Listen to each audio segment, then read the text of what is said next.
നമ്മളെല്ലാവരും സഞ്ജുവിൻ്റെ വിജയം ആഘോഷിച്ചുകൊണ്ടിരിക്കുകയാണ്. എന്നാൽ നമ്മുടെ ഇൻവെസ്റ്റേഴ്സ് സഞ്ജുവിൽ നിന്ന് പഠിക്കേണ്ട കുറച്ച് കാര്യങ്ങളുണ്ട്.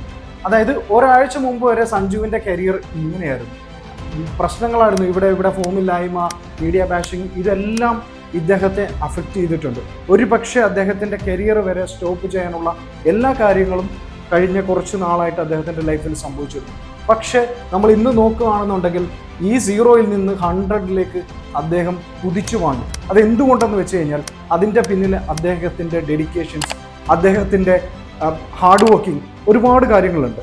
അപ്പോൾ നമ്മൾ ഇൻവെസ്റ്റേഴ്സിൻ്റെ കേസിൽ നോക്കുകയാണെന്നുണ്ടെങ്കിൽ കഴിഞ്ഞ ഒരു 1.5 വർഷമായിട്ട് മാർക്കറ്റ് ഇങ്ങനെയാണ്. പല പ്രശ്നങ്ങൾ കാരണം ഇങ്ങനെയാണ്.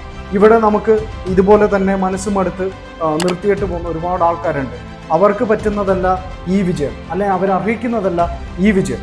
ഈ വിജയം ആർക്കുള്ളതാണെന്ന് വെച്ച് കഴിഞ്ഞാൽ ഇവിടെ നിന്ന് കാം ആൻഡ് ക്വയറ്റായിട്ട് കാര്യങ്ങളെല്ലാം നോക്കിക്കണ്ട് ഉറച്ച ലക്ഷ്യത്തിലേക്ക് മനസ്സ് വെക്കുന്നവർക്ക് മാത്രമാണ് ഈ ഒരു ജേണിയിലേക്ക് എത്താൻ പറ്റും. ഇപ്പോൾ സഞ്ജുവിൻ്റെ കേസിൽ നമ്മൾ നോക്കുകയാണെന്നുണ്ടെങ്കിൽ നമ്മൾ ഇപ്പോൾ വാർത്തയിലൊക്കെ കണ്ടു, സഞ്ജുവിന് ഇവിടെ എല്ലാം ഹെൽപ്പ് ചെയ്യാനായിട്ട് സഞ്ജുവിന് ഒരു മെൻറ്റർ ഉണ്ടായിരുന്നു. അത് വേറെ ആരുമല്ല, നമ്മുടെ സാക്ഷാൽ സച്ചിൻ തെണ്ടുൽക്കർ ആയിരുന്നു. അദ്ദേഹത്തിൻ്റെ എക്സ്പീരിയൻസും അറിവും നോളജും എല്ലാം അദ്ദേഹം സഞ്ജുവിന് പകർന്നു നൽകി.